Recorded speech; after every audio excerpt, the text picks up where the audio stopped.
नमस्कार। आजादी का अमृत महोत्सव और हर घर तिरंगा जैसे फेस्टिवल्स के बीच मैं भावेश मित्तल आपके लिए लेके आया हूँ जीएसटी सार टेक सीरीज का जुलाई 2022 सेशन। इस रिकॉर्डिंग में हम डिस्कस करने वाले हैं जो जीएसटी काउंसिल की 47th मीटिंग हुई थी। उन्होंने बहुत सारे रिकमेंडेशंस दिए थे जिसने अलग अलग सेक्टर्स को इम्पैक्ट किया था, चाहे वो ट्रांसपोर्टेशन हो, स्टील हो, मैन्युफैक्चरिंग हो, अलग अलग सेक्टर्स को इम्पैक्ट किया था।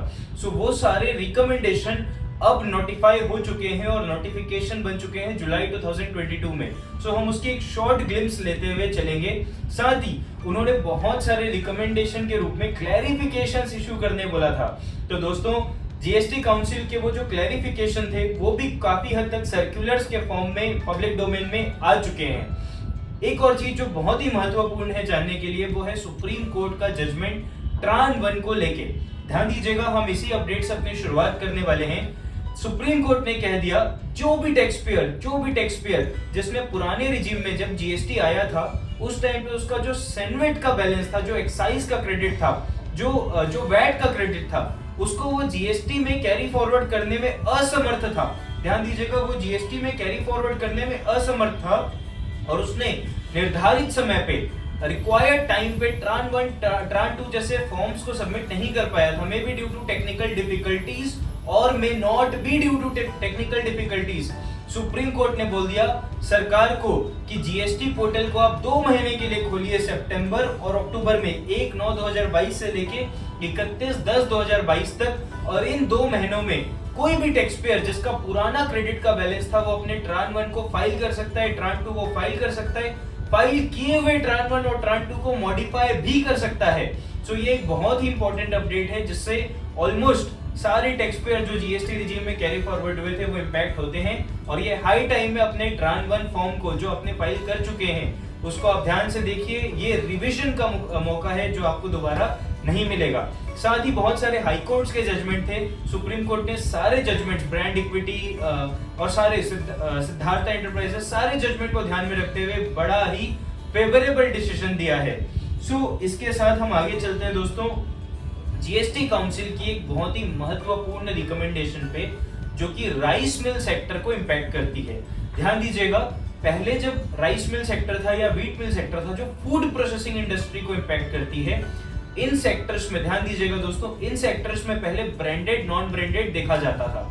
अगर आपका प्रोडक्ट ब्रांडेड है या फिर नॉन ब्रांडेड है लेकिन वो रिकॉग्नाइज्ड है मार्केट में, तो वहां पे जीएसटी लगने की बात होती थी अनलेस आपने अपना राइट फॉरगो किया हो ब्रांड पे। सो मेजॉरिटी मिलर्स, मेजॉरिटी मैन्युफैक्चरर्स अपना ब्रांड को फॉरगो करते थे जीएसटी डिपार्टमेंट के सामने और फॉरगो करने के बाद उस पे एग्जेम्पशन क्लेम करते थे। दोस्तों ध्यान दीजिएगा, जीएसटी काउंसिल की रिकमेंडेशन के बाद और बाद में जो रेट नोटिफिकेशन हुए, अब उन्होंने लॉ बड़ा क्लियर कर दिया है और साथ ही सर्कुलर भी इशू किया। उन्होंने बोला अगर आपकी कमोडिटी 25 केजी या उससे नीचे है, ध्यान दीजिएगा 25 केजी या फिर उससे नीचे है और उसमें लीगल मेट्रोलॉजी एक्ट के हिसाब से डिक्लेरेशन की रिक्वायरमेंट है, इन दैट केस आपको उस पे जीएसटी लगाना है। ब्रांडेड नॉन ब्रांडेड का कॉन्सेप्ट खत्म। अगर आपकी कमोडिटी 25 केजी या फिर उससे नीचे है तो वो लीगल मेट्रोलॉजी एक्ट में डिक्लेरेशन की रिक्वायरमेंट अट्रैक्ट करती है और जैसे ही वो डिक्लेरेशन की रिक्वायरमेंट अट्रैक्ट हुई आपको जीएसटी उसमें लगाना पड़ेगा।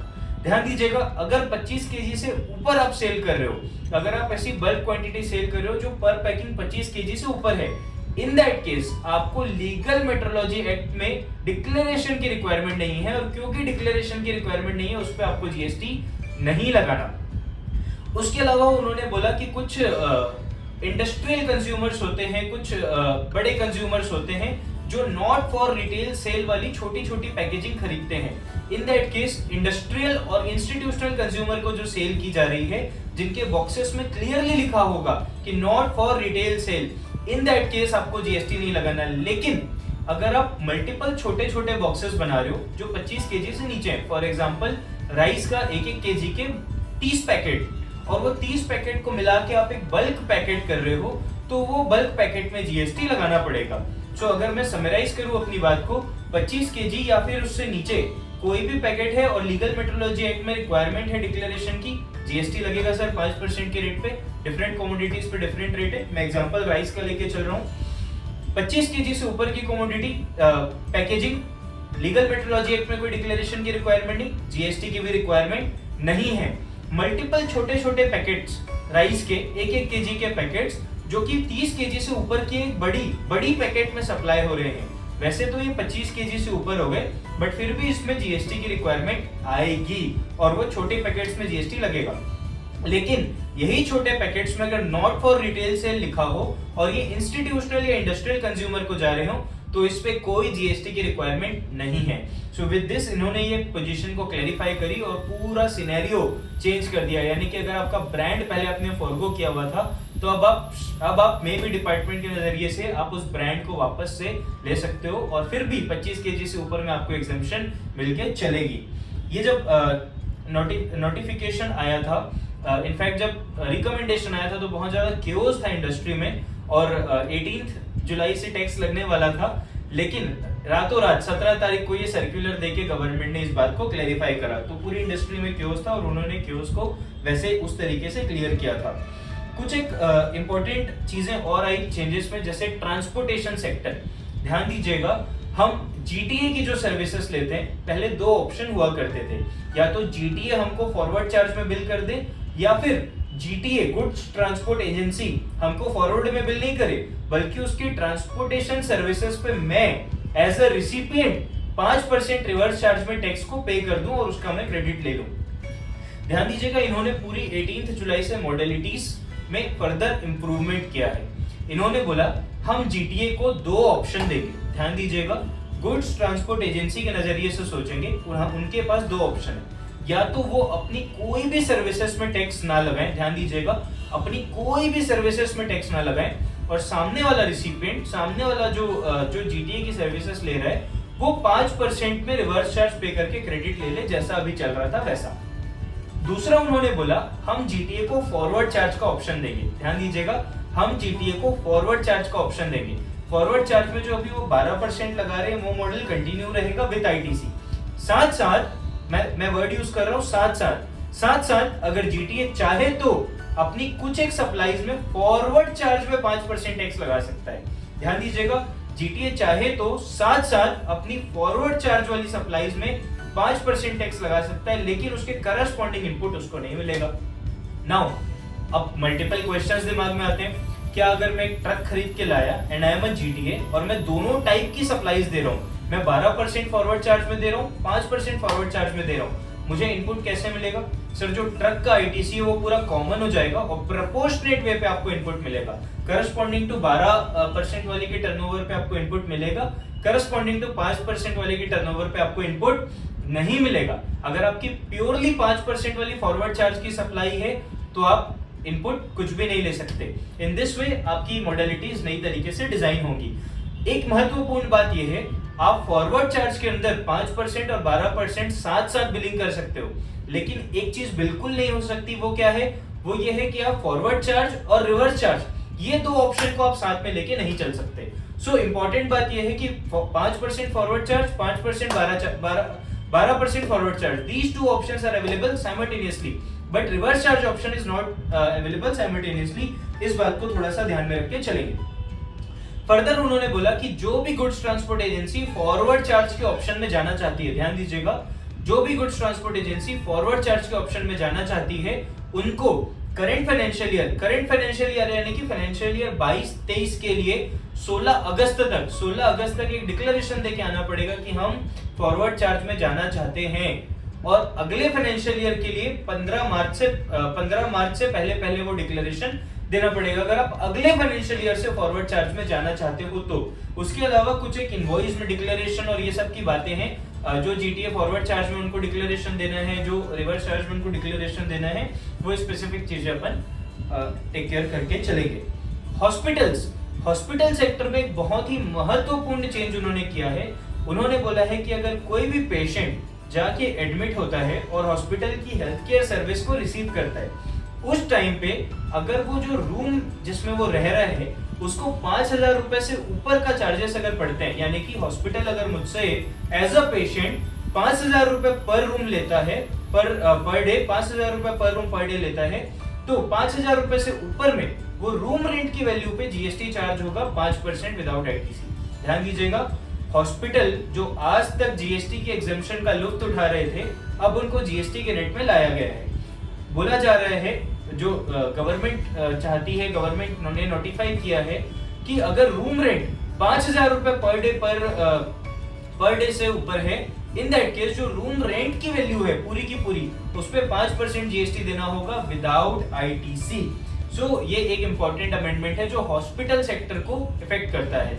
कुछ लोग सोचेंगे, जो मेरे प्रोफेशनल कलीग्स है, कि सर हेल्थ केयर सर्विस तो एक बंडल होती है, एक कॉम्पोजिट बंडल होती है, तो इस कॉम्पोजिट बंडल में पूरी की पूरी हेल्थ केयर सर्विस है और रूम जो है वो तो एंसिलरी है, मैं केवल रूम रेंट पे लेने के लिए हॉस्पिटल नहीं जाता हूँ। बिल्कुल सही सर, मेरा भी यही व्यू है कि एक पूरा का पूरा कॉम्पोजिट बंडल है और इसको health care service principal service के हिसाब से एग्जेम्पशन मिलना चाहिए। लेकिन गवर्नमेंट का इंटेंशन बड़ा क्लियर है, ये रूम रेंट पे 5% जीएसटी लगा के चलना चाहते हैं। सो कंपोजिट सप्लाई का कॉन्सेप्ट को इन्होंने दरकिनार कर दिया है।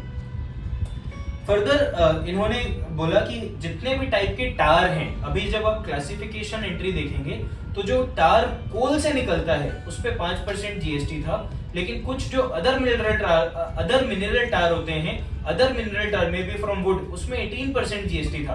कई बार जो कोल गैसिफिकेशन प्लांट होते हैं, पीजीपी प्लांट होते हैं, उसमें एक डिस्प्यूट आता था कि वो टार कोल टार है या क्लियर टार है। तो अब उन्होंने, गवर्नमेंट ने क्लियर कर दिया, कोई भी टाइप का टार हो, 18 जुलाई से उस पे 18% टैक्स लग के चलेगा। उन्होंने उस पे कहानी खत्म, इशू क्लोज कर दिया। उसके अलावा कुछ महत्वपूर्ण बातें उन्होंने और कही। उन्होंने बोला कि हम एग्जेम्पशन ले रहे हैं वापस, ध्यान दीजिएगा, हम एग्जेम्पशन वापस ले रहे हैं किसकी? अगर आप नट्स, कोपरा, स्पाइसेस, जैगरी, कॉटन जैसे प्रोडक्ट्स, जैसे टैक्सेबल प्रोडक्ट्स की आप स्टोरेज और वेयरहाउसिंग कर रहे हो, पहले आपको एग्जेम्पशन मिलती थी, पर अब हम आपको एग्जेम्पशन नहीं देंगे। अगर आप एग्रीकल्चर प्रोड्यूस का फ्यूमिगेशन कर रहे हो, इन दैट केस भी एग्जेम्पशन नहीं देंगे। ध्यान दीजिएगा, आरबीआई की सर्विस, जो आरबीआई आपको सर्विस देता है, आईआरडीए की सर्विस, सेबी की सर्विस, एफएसएसआई की सर्विस और जो जीएसटी पोर्टल है उसकी सर्विस पे एग्जेम्पशन थी, जो कि खत्म हो गई है। कुछ लोग सोचेंगे कि जीएसटी में जो लेट फी लगती है, रिटर्न लेट फाइल करने के कारण, क्या वो लेट फी विद जीएसटी पे करनी होगी? नो सर, जीएसटीएन की सर्विस आपको नहीं मिल रही है, जीएसटीएन की सर्विस तो गवर्नमेंट को मिल रही है। GSTN is providing services to government, तो आपके ऊपर कोई जीएसटी लायबिलिटी नहीं आएगी। सो विद दिस ये बात को समझ के चलेंगे। फ्लाई एश ब्रिक, जब हम क्लासिफिकेशन देखते हैं फ्लाई एश ब्रिक का, तो वहां पे कई जगह पे 90% और मोर की कंडीशन थी। अब उन्होंने वो 90% की कंडीशन को हटा दिया है, कंफ्यूजन हटाने के लिए। उन्होंने बोला फ्लाई एश ब्रिक्स कोई भी हो, 12% में टैक्स रहेगा without any doubt. Renting of residential dwelling, sir ये एक ऐसा अमेंडमेंट है जो जितने भी हॉस्टल्स हैं, हमारे रायपुर में भी बहुत सारे हॉस्टल्स हैं, पूरे सेक्टर में खलबली मचा दिया था इस पर्टिकुलर अमेंडमेंट ने। ध्यान दीजिएगा, इसमें दो अमेंडमेंट साइमल्टेनियसली किए गए थे जो आपको समझ के चलने हैं, जो कि दोनों बहुत महत्वपूर्ण हैं। उन्होंने बोला कि अगर आप रेंटिंग ऑफ रेसिडेंशियल ड्वेलिंग कर रहे हो, ध्यान दीजिएगा इसमें दो अमेंडमेंट है, दो नोटिफिकेशन है जो साइड बाय साइड चलेंगे। उन्होंने बोला अगर आप एक रजिस्टर्ड पर्सन हो, और आप रेंट या अनरजिस्टर्ड पर्सन, आप एक पर्सन हो और अगर आप रेंटिंग कर रहे हो अपनी रेसिडेंशियल ड्वेलिंग की, अगर आप अपना घर किसी को किराए में दे रहे हो, ध्यान दीजिएगा, अपना घर किसी को किराए में दे रहे हो, वो आदमी अगर अनरजिस्टर्ड पर्सन है, तो उसमें जीएसटी की छूट मिल जाएगी। ध्यान दीजिएगा, अगर आप अपना घर किराए में दे रहे हो और वो आदमी अनरजिस्टर्ड है, उसका जीएसटी में कोई रजिस्ट्रेशन नहीं है, जो आपका किराएदार है, लेकिन वो उस घर को अपने कॉमर्शियल यूज में यूज करने वाला है। ध्यान दीजिएगा, वो आदमी तो अनरजिस्टर्ड है, लेकिन वो उस घर में छोटी सी दुकान चलाना चाहता है या वो और कुछ बिजनेस करना चाहता है कॉमर्शियल यूज में, तो उसमें जीएसटी लगेगा फॉरवर्ड चार्ज में। यानी कि आपको, अगर आप जीएसटी के टर्नओवर लिमिट में आते हो, तो आपको फॉरवर्ड चार्ज में बिलिंग करनी पड़ेगी उसमें रेंटल सर्विसेज की, आपको एग्जेम्पशन नहीं मिलेगी अगर वो कॉमर्शियल पर्पस के लिए। फॉर एग्जाम्पल, मैं एग्जाम्पल्स लास्ट में लूंगा। अगर आप अपना घर किराए में दे रहे हो, ये एग्जांपल कंटिन्यू हो रहा है, अगर आप अपना घर किराए में दे रहे हो और जो किराएदार है, वो अगर रजिस्टर्ड है, फॉर एग्जांपल आपने किसी बैंक को अपना घर किराए में दे दिया, तो पहले वहां पे जीएसटी की छूट हुआ करती थी। अब उन्होंने बोला कि कोई जीएसटी की छूट नहीं है सर, अगर आप घर दे रहे हो किराए में, बैंक उसको ले रहा है, बैंक रजिस्टर्ड पर्सन है, उस केस में बैंक को, ध्यान दीजिएगा, बैंक को रजिस्टर्ड पर्सन को जीएसटी पे करना पड़ेगा रिवर्स चार्ज में, आपको नहीं पे करना, जो आपका किराएदार है उसको जीएसटी पे करना है रिवर्स चार्ज में। दूसरा एग्जांपल, अगर आप किसी मैन्युफैक्चरिंग कंपनी या किसी कंपनी को अपना घर किराए में दे रहे हो और उसकी कंपनी के एम्प्लॉय आके उसके घर में रह रहे हैं, उस घर में उस कंपनी के एम्प्लॉय आके रह रहे हैं, किसी भी रजिस्टर्ड पर्सन, फॉर एग्जांपल मुझे अगर आपने अपना घर किराए में दिया, मैं रजिस्टर्ड हूं और मेरे एम्प्लॉइज अगर आके उस घर में रह रहे हैं, इन दैट केस आपको कोई जीएसटी नहीं पे करना, मुझे जीएसटी रिवर्स चार्ज में पे करना पड़ेगा और उसका क्रेडिट डिसाइड करना पड़ेगा मुझे लेना है कि नहीं लेना। सो ये मेरे ऊपर एक कंप्लायंस बर्डन एक्स्ट्रा आया है और जो किराएदार है उनके ऊपर ये कंप्लायंस बर्डन आया है। इसमें एक सिचुएशन ऐसी भी आती है कि जहां पे आपने अपना घर किराए में दिया और मैं एक इंडिविजुअल कैपेसिटी में अपना उस घर को ले रहा हूं अपने रहने के लिए, और मेरा बिजनेस है सोल प्रोप्राइटरी का, वो बिजनेस एकदम अलग है, उस बिजनेस का मेरे इससे घर से कोई लेना देना नहीं है। क्या मैं तो रजिस्टर्ड हूं और मैं प्रोप्राइटर हूं, तो मेरा इंडिविजुअल जीएसटीएन है, जीएसटी डिपार्टमेंट के साथ रजिस्ट्रेशन है, क्या मुझे केवल इसलिए उसमें जीएसटी रिवर्स चार्ज में देना पड़ेगा क्योंकि मैं रजिस्टर्ड हूं? सर मेरा व्यू में, हमारे पर्सनल व्यू में ये है कि जब मेरा उस घर का बिजनेस से कोई रिलेशन ही नहीं है, वो घर मेरा in the course of furtherance of business ही नहीं है, तो उसमें रिवर्स चार्ज की रिक्वायरमेंट नहीं आनी चाहिए। अगर उस पे भी रिवर्स चार्ज लगवाते हो तो क्रेडिट कैसे लोगे, क्योंकि वो तो इन the course of furtherance of business है ही नहीं वो घर। सो ध्यान दीजिएगा, अगर कोई बिजनेस, कोई इंडिविजुअल रजिस्टर्ड है और वो केवल बिजनेस पर्पस के लिए उस घर को आपसे किराए में ले रहा है, तो उसको रिवर्स चार्ज में टैक्स देना पड़ेगा जीएसटी में। सो मोर और लेस ये अमेंडमेंट आया। मैंने चर्चा की थी हॉस्टल्स की। सर हॉस्टल्स का क्या होगा, जो स्टूडेंट्स के हॉस्टल्स होते हैं, जो प्रोफेशनल के हॉस्टल्स होते हैं। सर इसमें कर्नाटका हाईकोर्ट का जजमेंट है और वो जजमेंट बड़ा क्लियरली बोलता है कि हॉस्टल में आप सप्लायर हो, आप जो रूम्स दे रहे हो स्टूडेंट्स को, वो आप दे रहे हो रेसिडेंशियल पर्पस के लिए। ध्यान दीजिएगा, वो आप कमर्शियल पर्पस के लिए नहीं दे रहे, आप रेसिडेंशियल पर्पस के लिए दे रहे हो। और क्योंकि वो रेसिडेंशियल पर्पस है, ध्यान दीजिएगा, और वो पर्सन, जो बच्चे हैं, जो स्टूडेंट्स हैं, वो रजिस्टर्ड भी नहीं है जीएसटी में, तो वहां पे वो एग्जेम्पशन कंटिन्यू होगी। जो 1000 रुपी पर डे वाली एग्जेम्पशन होटल वाली थी, उसके हट जाने से इस पे टैक्स नहीं लगा दिया जाएगा। ध्यान दीजिएगा, मैंने एक और एग्जेम्पशन नोटिफिकेशन कही, जो होटल्स थे, जो रेस्टोरेंट थे, जो पर डे 1000 रुपी से कम उनका टैरिफ वैल्यू होता था, वो जीएसटी की एग्जेम्पशन एंजॉय करके चलते थे, उसमें उनको जीएसटी लगाने का नीड नहीं था। ध्यान दीजिएगा, 18 जुलाई से जीएसटी काउंसिल ने बोल दिया कि वो 1000 रुपी से कम भी हो तो भी आपको 12% जीएसटी लगाना पड़ेगा। सो ये एग्जेम्पशन उन्होंने खत्म कर दी है। इससे इंपैक्ट क्या हुआ कि जो हॉस्टल्स थे वो डर गए, वो उन्होंने सोचा कि 1000 रुपी पर डे वाली जो एग्जेम्पशन है वो तो चली गई, क्या हम जो हॉस्टल अपने स्टूडेंट्स को दे रहे हैं, बच्चों को दे रहे हैं रहने के लिए, क्या उसमें भी जीएसटी लगाना पड़ेगा 12% पे? तो the answer is no. There is a clear judgment of Karnataka high court, I am repeating my words, जो बोलता है कि हॉस्टल अगर आप दे रहे हो, it is a renting of residential dwelling, it is not a commercial space like hotel, guest house, इंस, it is a residence जिसको आप 3 महीने से 12 महीने जैसे लॉन्ग टर्म पीरियड के लिए दे रहे हो, तो वो एग्जेम्पशन भी सर आपकी कंटिन्यू होके चलेगी, वहां पे आप एग्जेम्पशन ले सकते हो। ध्यान दीजिएगा, वर्क कॉन्ट्रैक्ट से रिलेटेड जितने भी वर्क कॉन्ट्रैक्ट होते थे, चाहे वो रोड से रिलेटेड हो, ब्रिज से रिलेटेड हो, रेलवे से रिलेटेड हो, building, metro, effluent treatment plant etcetera या हिस्टोरिकल मॉन्यूमेंट्स, जहां जहां भी 12% का रेट था उन्होंने स्ट्राइक ऑफ करके 18% कर दिया है। और जहां अर्थवर्क, ध्यान दीजिएगा, जहां पे अर्थवर्क 75% से ज्यादा होता था वहां पे 5% का रेट था और उसके सब कॉन्ट्रैक्ट में भी 5% का रेट था, इन्होंने बढ़ा के उसको 12 कर दिया है। ध्यान दीजिएगा, इसको इन्होंने बढ़ा के 12 कर दिया है। कब से सर? 18 जुलाई से सर। इंपॉर्टेंट बात क्या है, please listen guys, there is no benefit which has been provided for the ongoing contracts.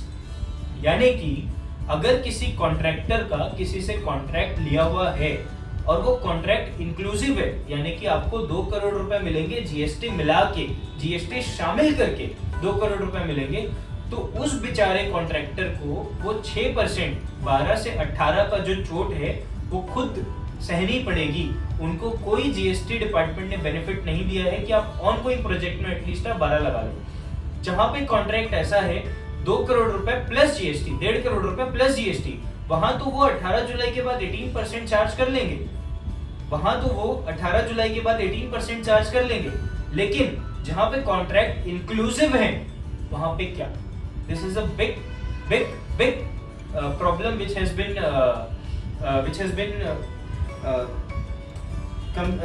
been seen for this work contract sector.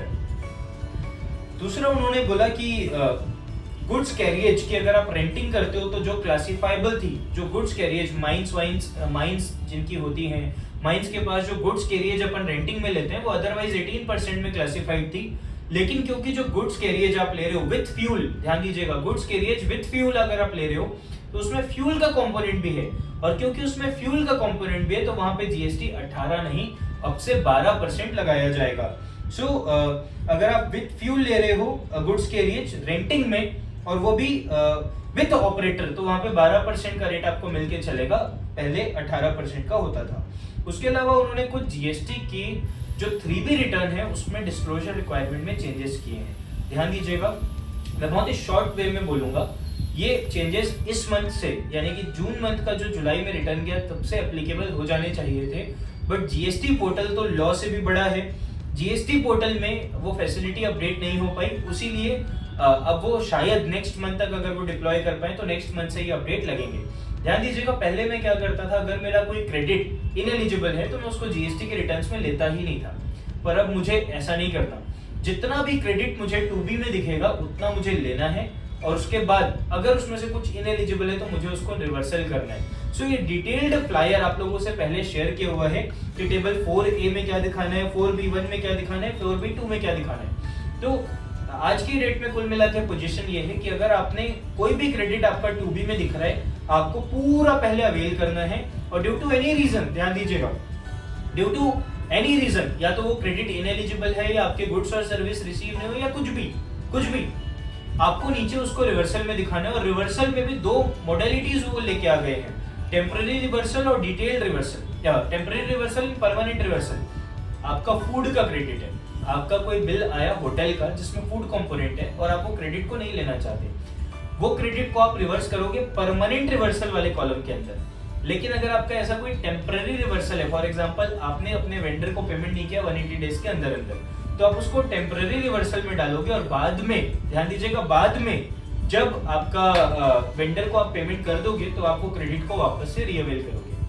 ये 3B के चेंजेस के थ्रू ये चाहते हैं कि आपका 2B जो सामने वाला वेंडर ने 1 फाइल किया और आपको 2B जो जनरेट हुआ उसके साथ आपका 3B मैच होके चले मंथ ऑन मंथ बेसिस पे। ये उन्होंने चेंजेस लाए हैं जीएसटी और 3B के फॉर्म में, और जो कि उम्मीद है कि नेक्स्ट मंथ से आपके पोर्टल में फैसिलिटी अपडेट हो जाएगी। तो ये आपको ध्यान रख के चलना है। साथ ही साथ उन्होंने एक सर्कुलर और इशू किया। उन्होंने बोला इन्वर्टेड ड्यूटी का जो रिफंड है, यानी कि मेरा आउटपुट 5% पे टैक्सेबल है और मेरा इनपुट 18% पे टैक्सेबल है। इनपुट सर्विस का तो मुझे रिफंड मिलता नहीं, VKC footstep supreme court judgment, वो बोले इनपुट सर्विस का आपको रिफंड नहीं मिलेगा, वो कहानी तो उन्होंने खत्म कर दी। जो इन्वर्टेड ड्यूटी का उसमें रिफंड की बात है, उन्होंने बोला एक सर्कुलर इशू किया था 135। उस सर्कुलर में उन्होंने ये लिखा था कि अगर आपका सेम एचएसएन का आइटम है या आप अगर सेम आइटम को इनपुट और आउटपुट सप्लाई कर रहे हो तो भले ही उसके रेट कम हो गए हो आगे जाके, हम आपको रिफंड नहीं देंगे। फॉर एग्जांपल गैस मैंने खरीद के लाई 18% जीएसटी में, बाद में सरकार ने नोटिफिकेशन देके चेंज कर दिया 5% में। मेरा जो स्टॉक था अब मुझे बेचना तो 5% पे है, लेकिन मेरा इनपुट बहुत सारा एक्यूमुलेट हो गया। वहां पे उन्होंने इशू क्रिएट कर दिया कि सर्कुलर के थ्रू कि वो सेम एचएसएन का इनपुट आउटपुट है तो हम आपको रिफंड नहीं देंगे। हालांकि लॉ में ऐसी कोई बात नहीं लिखी हुई थी। ये मैटर चला गया हाई कोर्ट में, और हाई कोर्ट से जजमेंट आए, 2-3 हाई कोर्ट्स के जजमेंट आए कि लॉ में जब ऐसा कुछ भी नहीं लिखा हुआ है, लॉ तो केवल ये बोलता है कि आपका इनपुट का रिफंड होना चाहिए, और अगर आपका इनपुट ज्यादा रेट पे टैक्स है और आउटपुट में कम रेट ऑफ टैक्स है तो हम आपको इनपुट्स का इन्वर्टेड ड्यूटी में रिफंड दे देंगे। हाई कोर्ट्स ने यही बोला। अब ये एक और नया सर्कुलर लेके आए हैं। इस नया सर्कुलर के हिसाब से इन्होंने बोला अगर आप इनपुट जो खरीद के लाए और जो आप आउटपुट बेच रहे हो at the same point of time, ध्यान दीजिएगा, नया कॉन्सेप्ट ऑल टुगेदर जो लॉ में कहीं नहीं है।